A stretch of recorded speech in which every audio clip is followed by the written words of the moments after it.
individual business. So if it's somebody that is more business minded and they're coming at it from like what is your relationship? That's generally it. If I'm talking to a rep, it's similar, but I also let them know it's like, there's a lot of things in our business that we don't have to do that a lot of us take for granted, especially if you don't have any other business experience or very limited business experience, you wouldn't understand. For instance, there's an element of accounting that we don't have to worry about. There's an element of legal we don't have to worry about. There are teams of people on the back end who are supporting that are on call that you can pick up the phone that are built into the model. Now, I wouldn't say we don't pay for it because Citcore obviously is making a profit off of our sales as well. They get a portion of our sales. Well, Dom, could you stop fucking talking to whoever you are and stay focused on the call? My young Padawan owner. And so, that's an important thing. And a lot of times, like, people come from a business background, like, wow, I don't have to worry about having, legal representation. Now, there is only a certain extent to that, right? I'm not saying that there at some point you wouldn't, but having the fact that you can pick up the phone and talk to a badass attorney and you're not getting charged by the minute to do it is pretty fucking cool. To have access to a CFO and accountants who actually know and can do financial analysis is really cool. And those are great resources. And so having access to people who are doing things on the back end. Now, not all of us take advantage of that. Not all of us understand that value, but that's a big one. And so I explain that specifically to entrepreneurs in that frame because it's an important one. And like, people who come from business usually value that. Like, wow, that's pretty incredible. Have people that are advocating, or you have business development people that you're not having to pay right now.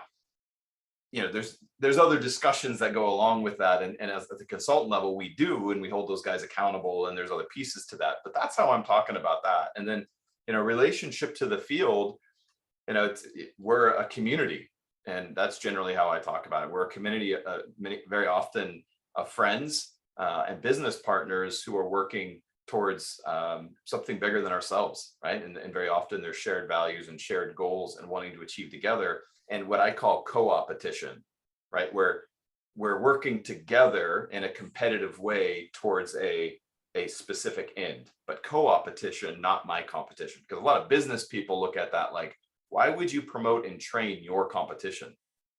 And so I have to explain that a little bit and understand that. And also explain, it's like, as it comes to my own offices, that isn't,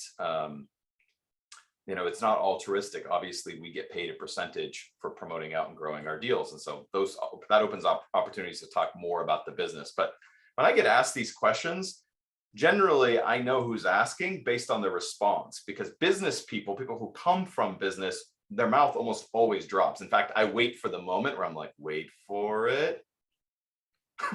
They're like, yep. Because they get it. They come from a different frame. Kids, somebody doesn't have any experience, only's worked for somebody else, coming right out of college, any of those, it doesn't always dawn on them the value that you're getting there. And so they either don't see that value or they don't get it. And it's also why, and I'll stop here. What do you think the leading sign? I'd love to hear from somebody else. What do you think the leading sign that somebody's about to shit the bed royally in our business is?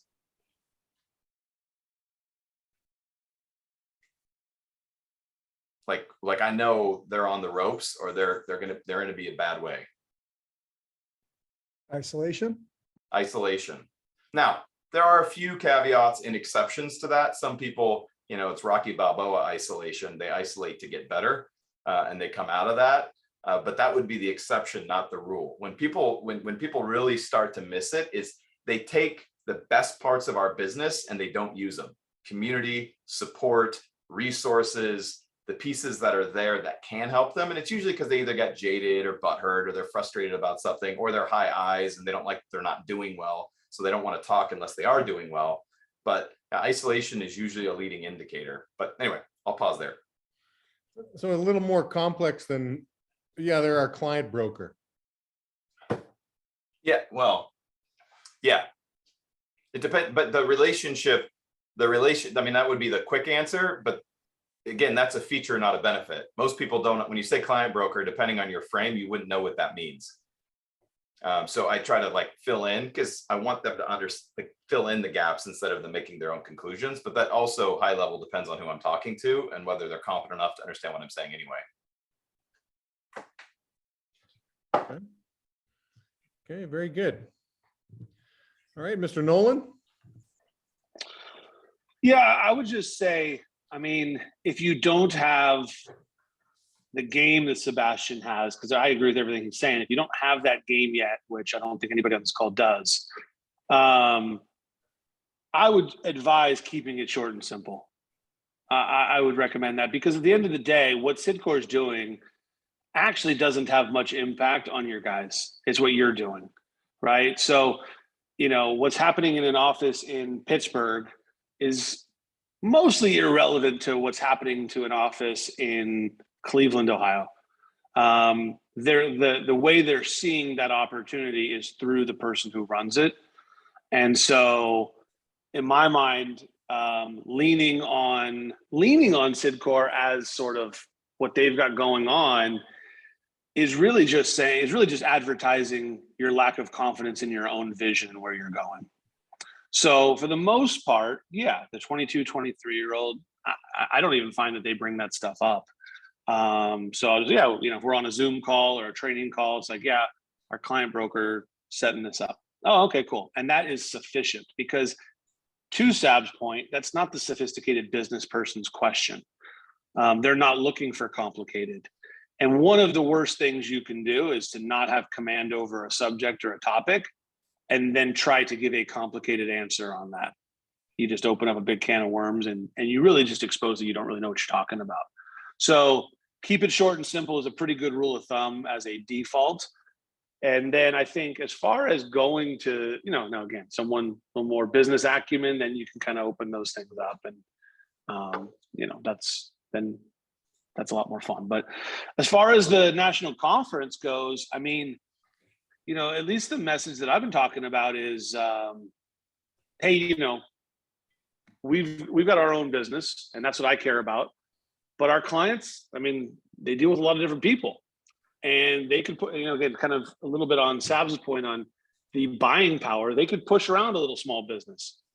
So we all get together, we share best practices, because if we can make things work, we can negotiate higher compensation, we can negotiate for more territory. And so there's a real benefit to us working together and collaborating. What's been interesting through that is, I don't know, some of my best friends have come through that process. I have a lot of people that are near and dear to me that I've never actually worked in the same company with. And that's kind of interesting. So maybe it's because there's a similar mindset. It's very entrepreneurial, very social, very sales oriented, but that's the kind of group that you're going to see. And then what we've just kind of done over the years, and I don't really know who gets credit for this, but we've just sort of figured out, let's have the people who are doing the best right now and the people who've done the best for their career share those best practices and teach. And so it really just becomes a great way to network and learn and grow. And maybe it's an excuse for some of us old guys to catch up with old friends. And but I do know that everybody who goes to these conferences always comes out on the other end fired up and ready to go. So it's going to be cool. Yeah, great. Good answers, gentlemen. I'll just add one thing, like just, you know, on the, you get all these different ICLs, right? So I've always looked at it this way. I had a rep whose brother played in the NBA, and he would say that he's like, man, when you go to Dallas, right? So we all know who owns the Dallas Mavericks. You guys all know Mr. Cuban, right? So you go into the visitors' locker room, and it's just pimped out, like state of the art, everything. The quality of the food they give you is unbelievable. Versus some of the other arenas you go to, they treat the visitors like total crap. Like there's even in the NHL playoffs, one of the teams got locked out of their dressing room before the game, and they came out last minute just kind of rattled, you know, like. But when you go to Dallas, you're just treated like gold. And so Cuban apparently wants the mindset of, if this is how they treat the visitors, what would it be like if you actually were a player on this team, right? That would be a different experience working with that owner than working with Don Sterling, who is the old owner of the Clippers, who is a racist. I mean, I don't have to tell you guys to just Google it, and he was forced to sell the franchise to Bomber. Steve's pretty happy about that, though. Yeah, well, Steve paid $2 billion for that little purse, but anyway, Paid more. You're both NBA basketball players. Just playing with Don Sterling's a different experience than playing with Mark Cuban. And so ICL owners, sure, we're all under the brand of the NBA, but it's a different experience when you're working with a Mark Cuban kind of guy, a heavy involved owner versus an owner that just doesn't care, whatever else. So that's kind of, I've always liked using that analogy when explaining the differences with ICL. So take that for what you guys want, right? Okay, so curious, and I went to Fulkerson when I got on retail for a minute in Minnesota, and maybe I should deflect to Brennan on this, because I'm like, hey, how do you explain comp? And it was beautiful. So Brennan, are you there? I know I saw you at the beginning. I can't see in my little Hollywood Squares game. No, I'm here, man. I'm eating sushi, so I figured no one would want to watch me do that. So that's why I'm off camera. I mean, the pay's pretty simple. You're paid hourly or commission, whatever's higher. In the event you earn hourly pay, you're unable to earn your commissions until your commissions exceed what you've earned in hourly pay. Did everybody catch that so simply? I just love that explanation. You're paid hourly or commission, the higher of the two. I mean, this is how I explain it after listening to Brennan a couple times, and I wrote it down. You're paid hourly or commission, the higher of the two. You're not eligible for commissions unless your commissions exceed your hourly. So you gotta be beyond the hourly to open up, to unlock the uncapped earning potential. So anyway, that's an interesting way to explain comp. But okay, so you got a new hire. So Joe, Brennan, Brennan, obviously we all know you're pacing for the #1 ICL of 2022. Not to jinx anything, but your $56,000 wires help, So feel free, anybody answer this, but new guy, hey, comp. He's only known hourly. She's only known hourly. So coming into this space, hey, everything you're talking about, culture, all this sounds interesting. How do you kind of explain the overall macro version, if you will, of compensation in this business?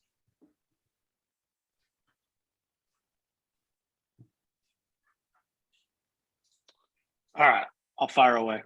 So someone who's a little bit newer, hey, so do you know how sales positions typically get paid? No, I don't. No? Okay, so typically there's a couple things, and I'll just give you our strategy. I don't know if it's the best thing for you. It's just worked really well for us, and our guys seem to like it. But typically it's either going to be, a higher base with a really low amount of commission, because you've got to spread that base out to a bunch of people who perform at a different level. That seems to be pretty good for people who are kind of in the middle of the road when it comes to performance, because they kind of have a decent amount, but they're not, a top person. Some environments can be 100% commission, where it just rewards the top people completely. I love that, because we like performance around here. We just feel like, hey, sometimes there's a learning curve. So we just kind of try to marry the two, which is we sort of have a little bit of a security blanket when someone gets started. So that way we can really support their growth. And we have entry-level salespeople, so they need to learn. But we want those training wheels to come off. And what our guys seem to like best is they have uncapped commissions. So they always have the security blanket there for them, because, life happens. But the reality is, if someone needs that beyond their first week, they're probably just not a top performer and probably not going to really thrive in our culture. But that's at least the way we approach it, is to have that security to starting out to support the learning. But uncapped commissions is what our best people, that's what they like best. Does that make sense? Thanks, Joe. If I'm hearing you right, you're saying that the least I'll make is my hourly wage, but I have an opportunity, if I'm a high performer, to have uncapped commissions up to how much do your top people make? Well, we can go through, then I dive into the numbers a little bit more with them per campaign. Then I'd get in, if they want to get into that, that's one of my favorite questions, because they're thinking about best case scenario, not the worst case. Then we start going through, okay, let me walk you through some of those numbers, and I'll pull up real numbers for people. And that's what you want to hear. You want them to ask, where can I go? Not what's the worst case, but what's the best case. And if they give the other one, Sabs, I know what I do. What do you do? So when they go, well, so wait, so what's like the minimum that someone could make? then I'm gonna say, well, our minimum is $700 a week, but if you're making that, you won't be here more than a few weeks. Yep. Like my goal is to scare them out of the position if they're more worried about, in most cases, I'll read the context a little bit, but in most cases, if that's what they're focusing on, they're probably not my guy as a general rule. Right. Great. Great. I've always liked using the word achievers. People that are achievers, man, they love being paid for their performance. People that aren't high achievers, they typically like being paid for the time they clock in. So we're really looking for achiever mindset. And then again, you can pull stuff off resumes that say they're achievers or not. So, but I like using the word achiever. But yeah, good explanation. It's also great if you just add there, you know, Brennan's in a sweet position right now because one of the other questions I like, because it also tells me they're thinking is, well, what does your average guy make? Because that tells me that they're thinking it from a business standpoint. If I'm a Brennan, I'm like, yeah, the average guy's making, I don't know, $1,400 a week right now, something like that. Like, fuck, like that's powerful, which is among the many reasons. That's why the rich keep getting richer. Once you run a high performing, awesome business, you protect it, it will get better and better because you'll start attracting more and more of that. So. Great. All right, I'll open this one up. Maybe Joe, Sabs, Brennan, all promoting owners, feel free to answer this question. You have a sharp guy that leaves the business. I guess two-part question. One, do you address it? Do you say something? Maybe, and if you do say something, do you just say it to your core leaders? Do you make an announcement? Like, and what does that conversation look like? I'll jump in here on this one. It very much depends on how they left, how I'm going to address it. If they were fired because they were promoted, then obviously I'm going to talk about opportunity. If they were fired because they lacked integrity, then I'm going to talk about how important it is that you have integrity, and it's not just being a high achiever, it's doing things ethically and with character. So anything related to that, and everything is an opportunity. But and then if they left on their own, they quit because they wanted to go somewhere else. If there wasn't any real drama, it was just like, hey, you know, appreciate the time I've spent here and what I've learned. I've decided to transition in my career. Depending on who I haven't lost any senior leaders or above that way, so I haven't had to have a lot of those conversations. But if it was somebody that had influence in my business, then I am going to narrate that. And I do anyway, regardless, which you guys have all heard me say, people come into your business for a reason, a season, and for life. And I don't, I know that people will transition, and I know that's part of life, so I'm just going to my goal is to add more value to them while they're here and wish them all the best of luck and hope that, whatever they do next, their next endeavors works out great for them. If there was some kind of bad blood or drama, I'm going to keep it pretty high level. I'm not going to go into that from the front of the room. I'll just explain that, there was a difference of opinion or understanding how we do things. Then it wasn't a values match, and let it go. Generally, if they're in a leadership position though, or they had influence, I think it's probably pretty tacky and lacks kind of social intelligence to just act like they never were there, or just, not acknowledge that. If it's like a new rep, right? Turnover at the rep or jam level isn't needing to be explained. Even new leaders doesn't need to be explained. But if they were somebody you were promoting or they were connected to you in some way, that's not something I would just personally ignore. Good. I just would add one other thing to that, because tactically that's the same approach. I would just add that be aware of how old your kids are when you're explaining things to them. So what I mean by that is, high level, you can have a high level conversation, right? It's a different conversation if your kid's in high school than if your kid's a kindergartner. So that's really relevant too. I think, and one-on-ones are far better than a big group conversation. One-on-ones show that you respect that person processing what happened and you want to be available to listen to them. The big group thing is typically you're like, let me hit this and run. So I'm not a big fan. And I think overall it's like, your lieutenants, they get the more detailed, and they get the business lessons from it. You know what I mean? They get the learnings from it, and they can handle it in a way that doesn't challenge their ego or their confidence. As you work down, I mean, in some ways, I mean, it's not really any of their fucking business, to be honest with you. They just got to go out and make some things happen, and they should be worried about moving themselves forward right now.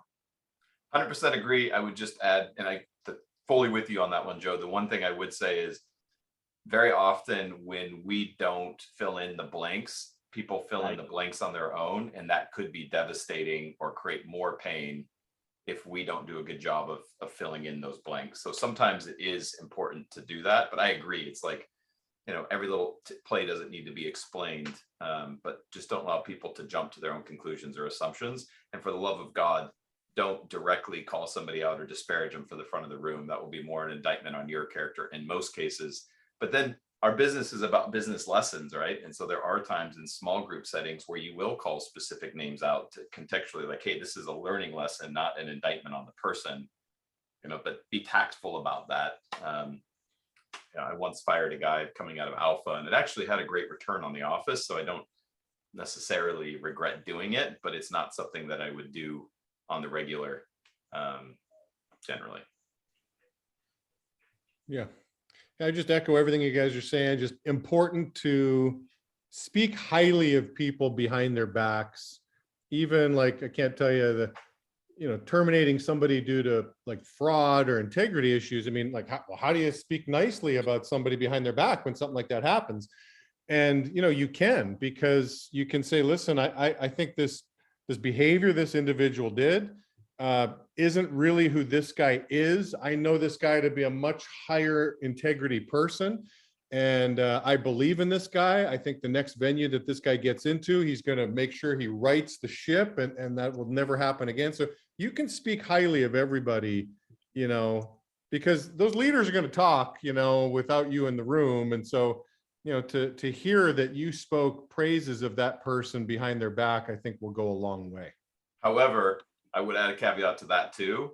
Do not make excuses for shitty behavior, because you're only going to get more of it. So, Yes. if you lose a high performer to integrity, I would make a fucking example out of that all day long. Not with, and there's a way to do that tactfully and not like degrade the human, but like make it clear, just because you can pump out a bunch of apps doesn't make you my top guy. And if you can't hang with the integrity piece, then you don't have a spot on the team, because that will send the message to everyone. Yep. And it reemphasizes, you know, who is Sidcor to all these, like to Amazon, right? Who is Sidcor? Verizon, who is Sidcor? Sidcor's tagline is results with integrity. I won't even say the other companies, but you guys know who they are. They're not Sidcor. The tagline is results. So we'll get you the numbers. The whole integrity piece may or may not come with the results, but we'll get you the numbers. We'll sell a lot of stuff. But Sidcor's reputation is results with integrity. So we're always the number one vendor that they'll go to, and whatever business we can't pick up for them, they'll find other vendors to fill those holes. But what they love about us is, like, I mean, I can't tell you how many VPs of these big companies have said, it seems like you guys care more about our brand than our own employees care about the brand. There's something really weird with you guys. Like, how is it that you dress sharper than our own people? How is it that you care more about the brand than people that have been working here for 20 years? Results with integrity. So again, to Sab's point, everything is an opportunity. When things happen in your business, it is an opportunity for you to narrate, you know, what's going on in your business. All right, let's keep on trucking here. Industry. All right, how do you, like, Ed spent 42 minutes breaking down the industry, if you will. So how do you explain the industry like this, you know? And maybe how about one is somebody that you meet at a party who's not even in the business, not even looking. And another is somebody who's interviewing that just is scratching their head. They like the recruiter over the phone. They have no idea what this really is. You know, so two different scenarios. How do you explain our business? How do you explain our industry? I'll take the one out. Oh, go ahead, Joe. I was going to say, I'll just take the one outside of our business, because I've been finding this to be amusing and leading to good conversation. But the second big friend group you create, as you know, is when you have kids and start getting around all these parents, and then oh, what do you do? And so I started telling people, I'm like, well, if someone has knocked on your door, if pitched you in a retail location or showed up unannounced to your business, there's a good chance I sent them. It's my guy. and I don't know. I enjoy the follow up to that, which is we build sales teams. And who do you build sales teams for? Oh, AT&T, Verizon, Amazon. Holy crap! How do you have those guys? Well, we work with a broker that has access to some of these guys, and they have a real hard time with consumers and small business owners. Like, they're tough to reach. Like, they don't answer cold calls. They don't care what Amazon's doing online. The small business owner, they're just trying to keep the doors open. So the handshake and talking to somebody seems to work pretty well. And then it usually ends up with them telling me something they've bought from some of those guys. I'm like, maybe that was me. That might be a competitor. I don't know. But that's what we do. And if the part behind it, which I think maybe Sabs will touch on within the business, I mean, the stability of it is the consumer base is only growing, small businesses are only growing, and there aren't 25 new ways to suddenly land them. Like, our clients directly just tell us, we don't know how to get this information. We don't know how to communicate with these people. Like, if they could, they would. So I would say that, that's the interesting part is, I mean, the clients have all thrown up the white flag, man. Like, they know they can't do it. And so, all right, any business you're going to get into, you might as well be the best in class. And we seem to be the best at getting in front of consumers and small business owners. Yeah, my explanation of that has evolved some over time, more as I'm kind of postulating into where we're going a bit. I would actually say, in my opinion, Wanis is one of the best at explaining this, and was a big part of locking me into the industry, as he just articulated it really well. So I don't know if you want to explain how you say it, Wanis, but I always love the way you do it. Unless you're checked out, then I'm happy to just regurgitate what I say. No, I'm with you. So again, my description of our business has also evolved, but I try to keep it pretty simple, similar to Joe. I'll tell somebody, if it's somebody that's sharp, that our expertise is building and deploying sales and marketing programs for major players. And to Joe's point, they've always had a tough time connecting with small business owners because they're all running their own businesses.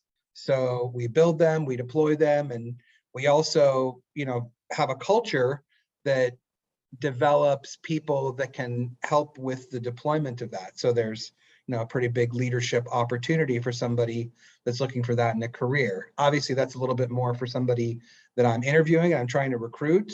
So yeah, I try to keep it simple. As few words as possible, I think, is the key.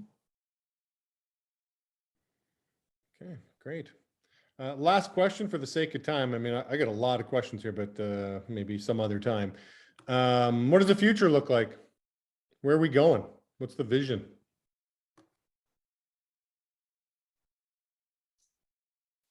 Well, I'll jump in here real quick.